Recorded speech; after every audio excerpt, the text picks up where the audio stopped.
میں امداد سن لو، حالات اچھے نہیں ہیں، صورتحال اچھی نہیں ہے، خبریں اچھی نہیں ہیں۔ عمران خان صاحب گرفتار ہونے جا رہے ہیں، فیصلہ ہو گیا ہوا ہے، ہو سکتا ہے اگلے لمحے میرا ویلاگ اب تک پہنچنے سے پہلے گرفتار ہو جائیں، ہو سکتا ہے آج رات گرفتار ہو جائیں، یا ہو سکتا ہے آئندہ چند روز میں، لیکن گرفتاری طے ہے، فیصلہ ہو چکا ہوا ہے۔ وجہ بنی ہے 9 مئی کے واقعات۔ 9 مئی کے واقعات کے بعد بھی بہت سے لوگ آگ ٹھنڈی کرنے کی کوشش کر رہے تھے، بہت سے لوگ بیچ میں پڑ گئے تھے کہ معاملات کو سلجھایا جائے، سیاسی انداز سے مسئلے کا حل نکالا جائے، مگر عمران خان صاحب باز نہیں آ رہے تھے۔ خان صاحب اپنے حجرے میں، اپنے زمان پارک میں بیٹھے لوگوں کو اکسا رہے تھے۔ جو بھی چند لوگ ملنے والے، کہتے نا میں اکیلا ہو گیا ہوں، تو جو بھی چند لوگ ملنے والے جاتے تھے عمران خان صاحب کو سمجھانے کہ خان صاحب آپ کو اندازہ نہیں ہے کہ آپ نے کیا کر دیا ہے، آپ کو اندازہ نہیں ہے کہ آپ کے تربیت یافتہ لوگوں نے کیا حرکت کی ہے، آپ کو اندازہ نہیں ہے کہ اس کا خمیازہ کیا ہوگا، تو خان صاحب ہنس کر کہتے کہ کچھ نہیں ہونا، چند روز میں حالات ٹھیک ہو جائیں گے، 2 ہفتوں میں سارا کچھ الٹ جائے گا، سارا کچھ پلٹ جائے گا، سارا کچھ بدل جائے گا۔ بغاوت کی بات۔ خان صاحب اپنے ساتھ ملنے والے لوگوں کو یہ کہتے تھے کہ آرمی کے اندر بغاوت ہونے جا رہی ہے، فوج کے اندر۔ یہ ظاہر ہے پیغام پھر نکلتے ہیں، ہم نے بھی ڈھکے چھپے الفاظ میں آپ تک یہ بات پہنچائی تھی کہ عمران خان صاحب اس طرح کی باتیں کر رہے ہیں۔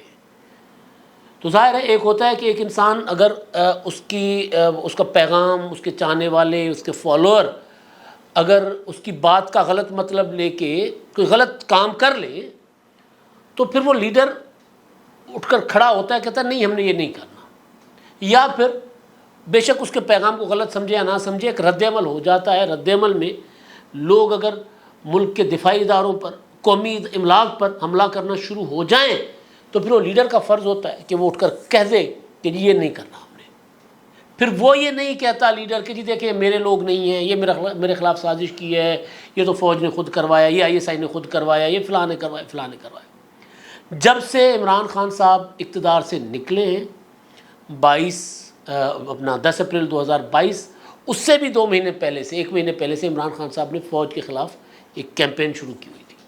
اس وقت سے ہم کہتے آ رہے ہیں کہ یہ کھیلنے کا میدان نہیں ہے، سیاست کچھ اور چیز ہے۔ میرا اپنا جملہ میں آپ کو گزارش کروں کہ وہ میں کیا کہا کرتا تھا، ابھی بھی کہتا ہوں، کہ ہاکی کے گراؤنڈ میں کرکٹ نہیں کھیلی جا سکتی، ہاکی کے رولز کے ساتھ کرکٹ نہیں کھیلی جا سکتی، فٹ بال کے رولز کے ساتھ ہاکی نہیں کھیلی جا سکتی۔ عمران خان صاحب کے لیے کہا گیا تھا جناب 3 اپریل کو جب عمران خان صاحب نے تحریک عدم استحکام ہی ہے ویسے، تحریک عدم اعتماد کو ڈپٹی اسپیکر کی رولنگ کے ذریعے مسترد کروا دیا تھا، تو اس دن کہا گیا تھا کہ دیکھا خان کا کہتا تھا نا سرپرائز دوں گا، کیسے ہاکی کے رنگ میں انہوں نے پسٹل لگا اپنا نکال دیا۔ فاؤل ہے نا۔ عمران خان صاحب کے فاؤل کھیلنے پر عمران خان صاحب کی جو ہے وہ تعریفیں کی جاتی تھی۔ خان صاحب رولز سے باہر جا رہے تھے، ریڈ لائنز ایک بار نہیں 20 بار کراس کر چکے ہوئے، شروع سے کراس کرتے آ رہے ہیں، لیکن بہرحال رعایت پر رعایت ملی، بگاڑ ہوتا گیا۔ اب کہا جا رہا ہے کہ جی ہم بگاڑ کرنے والے کو بھی نہیں چھوڑیں گے، برداشت نہیں کریں گے۔ میں نے کل آپ کو خبر دی تھی، عمران شفقت صاحب کی خبر تھی، کل میں نے کوٹ نہیں کیا تھا، آج فارمیشن کمانڈرز کا اجلاس تھا، کل بھی ہوا، آج بھی ہوا، اور آج اس کی پریس ریلیز اور آرمی چیف کے خطاب کے کچھ جملے ISPR نے ریلیز کیے ہیں۔ پڑھتے ہیں تو رونگٹے کھڑے ہو جاتے ہیں۔ حالات اس نہج پر عمران خان صاحب لے کر آ گئے کہ عمران خان صاحب اور عمران خان صاحب کی چاہنے والی عدلیہ، اس میں صرف عمران خان صاحب ذمہ دار نہیں ہیں۔ خان صاحب کے ہر غلطی کو، وہ جو ریڈ لائن کراس کر رہے ہوتے تھے، ریڈ لائن کراس کرنے کے باوجود خان صاحب کی پیٹھ تھپ تھپائی جاتی تھی کہ شاباش تو ہمارا لاڈلا ہے، تو نے جو کچھ کرنا ہے۔ 9 مئی کیا، 9 مئی کے بعد رہا کروا دیا گیا خان صاحب کو۔ گرفتار تو کسی اور وجہ سے ہوئے نا، گرفتار تو ہوئے تھے نیب کے مقدمے میں، لیکن جس طریقے سے رہا کروایا گیا تو عمران خان صاحب نے بیٹھ کر اپنے حجرے میں کہنا شروع کر دیا، یا زمان پارک کے اپنے بند کمرے میں ملنے والے لوگوں سے کہ جی فوج کے اندر بغاوت ہو جائے گی۔ دیکھ لیجئے گا 4-5 دن، آپ کو یاد ہوگا کہ رہائی کے بعد عمران خان نے کہا تھا ایک ہفتے میں حالات ٹھیک ہو جائیں گے، پھر کہا 2 ہفتے، 2 ہفتوں میں حالات ٹھیک ہو جائیں گے۔ تو یہ وہ بات جو ہم پتہ کرتے تھے کہ جی ایسا کیا ہونے جا رہا ہے، کیا ٹھیک ہو جائے گا. آج شاہ محمود قریشی کل رہا ہوئے، آج عمران خان صاحب سے انہوں نے ملاقات کی اور منہ چھپاتے ہوئے نکل گئے وہاں سے، ورنہ تحریک انصاف کی لیڈرشپ کوئی موقع نہیں جانے دیتی جہاں میڈیا کھڑا اور گفتگو نہ ہو. اس پر میں اگلے ولاگ میں بات کروں گا کہ عمران خان سے ملاقات میں کیا ہوا. ابھی میرا جو ہے وہ فارمیشن کمانڈرز کے اجلاس کے بعد جو پریس ریلیز جاری ہوئی ہے وہ میرا مدعا ہے. فوج کا جو فیصلہ ہے جو پہلے دن تھا اس میں ذرا ڈیلے ہوا ہے کہ آصف زرداری اور نواز شریف صاحب جو ہیں وہ بیچ میں کوششیں کر رہے تھے کہ معاملات کو ذرا سویلین سائڈ سے دیکھا جائے، مگر نہیں ہو رہا تھا. پاکستان کا عدالتی نظام عمران خان صاحب کی محبت میں کولیپس کر دیا گیا. کرنے والے ظاہر ہے سابق جرنیل ہیں، یہ نہیں ہے کہ وہ کوئی بری ذمہ ہیں. ہاں آج کی فوجی کمان کو اگر یہ خیال آیا ہے کہ جی ماضی میں غلط ہو گیا تھا اور اب اپنی ہم وہ جو کریں گے صفائی، تو صفائی میں پھر ادھر بھی جانا پڑے گا. لیکن فی الحال تو ہے 9 مئی اور 9 مئی کے بعد کی صورتحال. تو 9 مئی اور 9 مئی کے بعد کی صورتحال یہ ہے کہ عمران خان صاحب اور جو اس واقعات میں اور وارداتوں میں ملوث لوگ ہیں ان کو پاکستان کی جو جوڈیشری ہے وہ ان کو پروٹیکٹ کر رہی ہے. پریس ریلیز میں کہا گیا ہے کہ فرضی انسانی حقوق، یہ فرضی انسانی حقوق پاکستان کی عدلیہ کو میسج بھی ہے اور پاکستان سے باہر جو عالمی قوتیں ہیں، امریکہ جیسے ممالک ہیں جہاں سے کبھی کبھی وہ ہو رہا ہے نا، وہ عمران خان صاحب وہاں سے وہ کروا رہے ہیں پٹیشنز وغیرہ کانگریس مین اور وومین سے، ان کو ہے، ہیومن رائٹس وغیرہ والوں کو ہے. اسی لیے میں کہہ رہا ہوں کہ مطلب رونگٹے کھڑے ہو جاتے ہیں جو پریس ریلیز ہے. اب اس میں ذمہ دار ظاہر ہے، ذمہ دار سبھی ہیں، لیکن سب سے بڑے ذمہ دار عمران خان صاحب اور عدلیہ ہیں. میں ذرا پریس ریلیز پڑھتا ہوں، اس کے بعد ایک ایک چیز پر میں بات کرنے کی کوشش کروں گا. 9 مئی کے واقعات کے بعد تیزی کے ساتھ ہونے والے جو آپ دیکھیں DGI-SPR کی پریس ریلیز آئی تھی جس میں کہا گیا تھا کہ سیاسی لبادہ اوڑے شرپسند گروہ. پھر 15 مئی کو کور کمانڈر کانفرنس ہوتی ہے، پھر اس کے بعد قومی سلامتی کمیٹی کا اجلاس ہوتا ہے، پھر وفاقی کمیٹی کا اجلاس ہوتا ہے. آرمی چیف پشاور، سیالکوٹ، لاہور، کوئٹہ اور پنڈی جا کر خطاب کرتے ہیں اپنے افسران اور جوانوں سے، ان کو حوصلہ دیتے ہیں کہ کچھ نہیں ہوا، ہم کھڑے ہوئے ہیں. یہ اتنا بڑا وہ سانحہ ضرور ہے، اس کو کہا جا رہا ہے یوم سیاہ آرمی نے ڈکلیئر کیا ہے اس کو. تو اس کے بعد تیزی کے ساتھ پھر اس کے بعد فوج کا جو سب سے بڑا فورم ہے جس کو میں نے کل عوامی زبان میں بتایا تھا فارمیشن کمانڈرز کو، کہ جس طرح ایک پولیٹیکل پارٹی کا جس طرح CC ہوتی ہے، کور کمانڈر کانفرنس اس طرح کہہ لیں، کور کمیٹی کہہ دیں، یا اس کے بعد پھر اگلا جو ہوتا ہے وہ جنرل کونسل ہوتا ہے جس میں نچلے لیول تک کے جو کارکن ہیں وہ ہر شہر ہر علاقے سے کارکن شامل ہوتے ہیں نا. تو اسی طرح ہر جگہ کمانڈ کرنے والے جو کمانڈرز ہیں وہ اس میں شامل ہوئے، شریک ہوئے. 2 دن کا اجلاس اور اس کے بعد جو پریس ریلیز آیا ہے اس میں 9 مئی کے منصوبہ سازوں کے حوالے سے کہا گیا ہے کہ جو ان کو قانون کی گرفت ان پر مضبوط کی جائے گی، اور اس میں شہداء کی قربانیوں کو زبردست خراج تحسین پیش کیا گیا اور کہا گیا کہ ریاست پاکستان اور مسلح افواج شہداء اور ان کے اہل خانہ کو ہمیشہ عزت اور احترام کے ساتھ رکھیں گے. پاک فوج علاقائی سالمیت کے تحفظ کی اپنی قومی ذمہ داریوں کو پورا کرنے کا تہیہ کیے ہوئے ہے. 9 مئی کے یوم سیاہ کے واقعات کی سخت ترین الفاظ میں مذمت کرتے ہوئے پختہ عزم کا ادا کیا گیا کہ شہداء کی یادگاروں، جناح ہاؤس اور فوجی تنصیبات پر حملہ کرنے والوں کو پاکستان آرمی ایکٹ اور آفیشل سیکریٹ ایکٹ کے تحت یقینی طور پر جلد از جلد انصاف کے کٹہرے میں لایا جائے گا.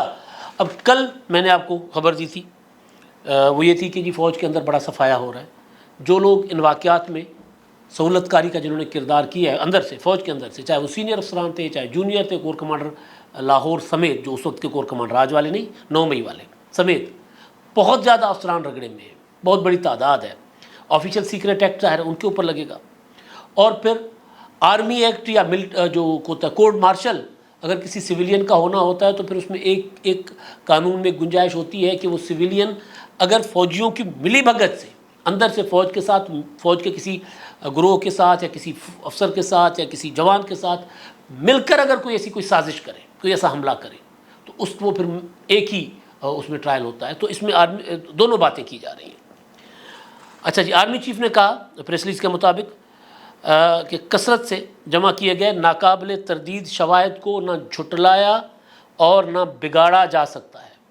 بگاڑ پیدا کرنے کی تمام تر کوششیں اور فرضی انسانی حقوق کی خلاف ورزیوں کے پیچھے پناہ لینے کی تمام تر کوششیں بے سود ہیں۔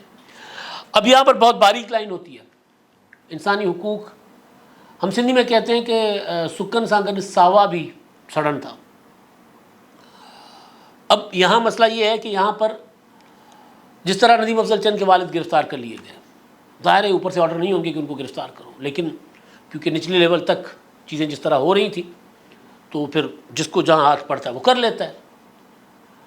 تو فرضی انسانی حقوق کہا یہ جا رہا ہے کہ عمران خان صاحب کے لوگ جو گرفتار ہو رہے ہیں پی ٹی آئی کے 9 مئی کے واقعات کے، پھر ان کے متعلق جو پروپیگنڈا کیا جاتا ہے کہ جی جیل میں ان کے ساتھ یہ ہوا، وہ ہوا، خواتین کے ساتھ یہ ہو رہا ہے، وہ ہو رہا ہے، اس طرف اشارہ ہے۔ لیکن حقیقی انسانی حقوق کا خیال رکھنا، چاہے وہ ملٹری ایکٹ کے تحت مقدمات چل رہے ہیں یا آرمی ایکٹ کے تحت، یہ ضروری ہے، کیونکہ یہ چیزیں اگر تھوڑی سی بھی بیلنس ٹوٹ گیا تو پھر گڑبڑ ہو جائے گی۔ پھر اصل مجرم جو ہیں ان کو پروٹیکشن مل جائے گی، وہ محفوظ ہو جائیں گے اس کے پیچھے، اس کی آڑ میں کہ دیکھیں یہاں کیا ہو رہا ہے۔ تو فرضی انسانی حقوق تو ٹھیک ہے، لیکن حقیقی انسانی حقوق کا خیال، جمہوری حقوق کا خیال، آزادیوں کا خیال وہ ضروری رکھنا چاہیے بہت، کیونکہ حالات لگ رہے ہیں جیسے ایمرجنسی ہے۔ میں نے بڑا عرصہ پہلے کہا تھا کہ ایمرجنسی لگ چکی ہوئی ہے پاکستان میں، صورتحال جس طرح عمران خان صاحب لے کر گئے ہوئے تھے تو ایمرجنسی لگ چکی ہوئی ہے۔ آرمی چیف نے مزید کہا، اچھا دوسرا، کثرت سے جمع کیے گئے ثبوت نہ ان کو جھٹلایا جا سکتا ہے اور نہ بگاڑا جا سکتا ہے۔ وہ جو عمران خان صاحب کہتے ہیں نا کہ جی دیکھیں کدھر ہیں ہمارے لوگ، کہاں ہیں بتائیں، جانے کیوں دیا گیا؟ بھائی جانے کیوں دیا گیا اس کا مطلب یہ ہے کہ کسی کو کوئی اگر اپنے گھر میں آنے سے نہ روکے، اس کا مطلب ہے گھر جلا کر آ جاؤ۔ کوئی سرکاری فرض کر لیں پنجاب اسمبلی کے سامنے پروٹیسٹ ہو رہا ہے، فورس کہتی ہے ٹھیک ہے جی اگر آپ سندھ میں پروٹیسٹ کر لیں تو آپ کا پنجاب اسمبلی جلا دیں گے۔ پریس کلب کے سامنے آپ کو احتجاج کرنے کی اجازت ہے، اس کا مطلب ہے کہ آپ آ کر پریس کلب جلا دیں، یہ نہیں ہوتا۔ تو نہ بگاڑا جا سکتا ہے نہ جھٹلایا جا سکتا ہے۔ جو عمران خان صاحب کہتے ہیں نا روزانہ ولاگ کر کے جی ہمارے لوگ نہیں تھے، سازش تھی، یہ تھا وہ تھا، اس کا جواب ہے یہ۔ اچھا، قوم کی بھرپور، آرمی چیف کہتے ہیں قوم کے بھرپور تعاون سے تمام تر ناپاک عزائم کو ناکام بنایا جائے گا۔ ملک دشمن عناصر اور ان کے حامی پروپیگنڈا سے معاشرتی تفرقہ پیدا کرنے کی بھرپور کوشش کر رہے ہیں۔ ملک دشمن عناصر اور ان کے حامی پروپیگنڈا کے ذریعے انتشار پیدا کرنے کی بھرپور کوشش کر رہے ہیں۔ آرمی چیف نے مزید کہا کہ پاکستان کی عوام اور مسلح افواج کا آپس میں گہرا تعلق ہے جو قومی سلامتی میں مرکزی حیثیت رکھتا ہے۔ 25 مئی کی تقریبات میں عوام کی بھرپور شرکت افواج پاکستان اور عوام میں گہرے تعلق کی واضح عکاسی کرتے ہیں۔ انسانی حقوق کی خلاف ورزیوں اور سیاسی سرگرمیوں کو روکنے کے بے بنیاد الزامات کا مقصد عوام کو گمراہ کرنا ہے، وہ جو میں بات اوپر کر گیا۔ اس کا مقصد مسلح افواج کو بدنام کرنے کی مذموم سیاسی مفادات کا حصول ہے، بدنام کرنے کے لیے مذموم سیاسی مفادات کا حصول ہے۔ فورم نے ریاست اور ریاستی اداروں کے خلاف نفرت پروان چڑھانے والوں اور ملک میں افراتفری پھیلانے والوں کے خلاف گھیرا تنگ کرنے کی ضرورت پر زور دیا اور عزم کا اظہار کیا کہ اب وقت آ گیا ہے کہ منصوبہ سازوں اور ماسٹر مائنڈز کے خلاف قانون کی گرفت مضبوط کی جائے۔ اب یہ ہے منصوبہ ساز کہا جا رہا ہے عمران خان صاحب نے کیا ہے، اور جو سازش ماسٹر مائنڈ عمران خان، منصوبہ ساز کس طرح ہوا، کیسے ہوا۔ اب وہ جو ایک تھا کہ آہستہ آہستہ معاملات چل رہے تھے اور پاکستان کی جو عدالت تھی، معاملات دہشت گردی کی عدالتوں میں چل رہے تھے، تو وہاں سے لوگوں کو مطلب پہلی سماعت پر بری ہوتے بھی آپ نے دیکھا ہوگا لوگوں کو۔ اب اس میں عمران خان صاحب اکیلے نہیں ہیں، اب اس میں پرویز الہی صاحب بھی ہیں جو ابھی جیل میں ہیں۔ وہ ہو سکتا ہے 9 مئی کے واقعات میں نہ ہیں، لیکن وہ بگاڑ پیدا کرنے والوں میں ہیں، معذرت کے ساتھ پاکستان کی جوڈیشری بگاڑ پیدا کرنے والوں میں ہے۔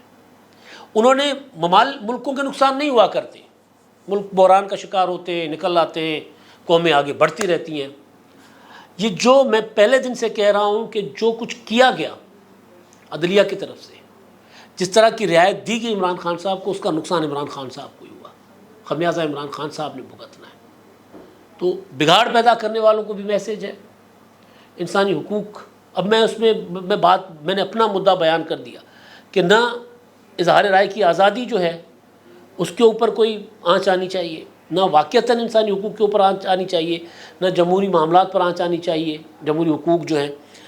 لیکن مسئلہ یہ ہے کہ بہت چیزیں کنفیوزڈ ہیں، ابھی ہم اس پر اس طرح کھل کے بات نہیں کر رہے، کیونکہ یہ جو کچھ ہوا ہے، عمران خان صاحب نے جو کچھ کیا یا کروایا ہے وہ ہماری آنکھوں کے سامنے ہوا ہے۔ کس طرح وہ لوگوں کو ٹرینڈ کر رہے تھے 9 مئی کے واقعات سے پہلے ہم یہ بار بار بات کرتے رہے ہیں کہ جی یہ عمران خان صاحب بہت آگے جا رہے ہیں، دلدل میں دھسیں گے، بند گلی میں پھنسیں گے، یہ سارا کچھ کہا ہوا نظر آ رہا تھا، پوت کے پاؤں پالنے میں نظر آتے ہیں نا، نظر آ رہا تھا کہ عمران خان صاحب کس طرف جا رہے ہیں۔ اسی لیے ابھی محتاط ہو کر بات کی جا رہی ہے، تاکہ یہ نہ ہو کہ اصول کی بات کر کے عمران خان صاحب تو خیر چلے، لیکن جو شرپسند تھے جنہوں نے کچھ کیا ہے ان کو سپورٹ مل جائے، کیونکہ بہت باریک لائن ہوتی ہے۔ تو انسانی حقوق کا تحفظ ہونا چاہیے، جمہوری حقوق کا تحفظ ہونا چاہیے، شہری آزادیوں کا تحفظ ہونا چاہیے۔ ہاں آج حالات بے شک ایمرجنسی والے ہیں، لیکن قومیں ایمرجنسی کے حالات سے نکلا کرتی ہیں، اسی طرح نکلا کرتی ہیں۔ اگر ہم نے اس بنیاد پر تمام حقوق سلب کر لیے تو پھر ہمیں اس میں نکلنے سے ہمیں بہت وقت لگے گا۔ پھر وہ جو آرمی چیف صاحب کا ارادہ ہے کہ پاکستان کی فوج کا سیاست سے کوئی تعلق نہیں ہوگا، تو پھر اس کو بھی جھٹکا لگے گا۔ بہت باریک معاملات ہیں، بہت سنگین معاملات ہیں۔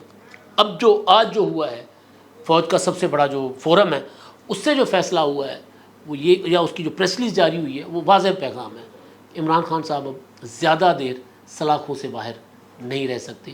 عمران خان صاحب کا ملٹری ٹرائل ہوگا، عمران خان صاحب کا کورٹ مارشل ہوگا۔ وہ جو ہم نے خبر دی تھی کہ آصف زرداری اور نواز شریف کوشش کر رہے تھے کہ جی عمران خان صاحب کا کورٹ مارشل نہ ہو، اور آرمی چیف بھی اس بات پر مان گئے تھے، تو اس میں کنڈیشن تھی، ظاہر ہے کنڈیشن یہ تھی کہ اگر آپ کی عدالتیں کر سکتی ہیں تو وہاں سے کروا دیں، ہمیں ثبوت ہے، ہمارے پاس سارا کچھ ہے، مگر وہ عدالتیں تو کام کرنے کو تیار نہیں ہیں۔ تو پھر لا محلہ جب خلا ہوتا ہے تو کسی نہ کسی نے پر کرنا ہوتا ہے۔ اب تک کے لیے اتنا ہی، اللہ حافظ۔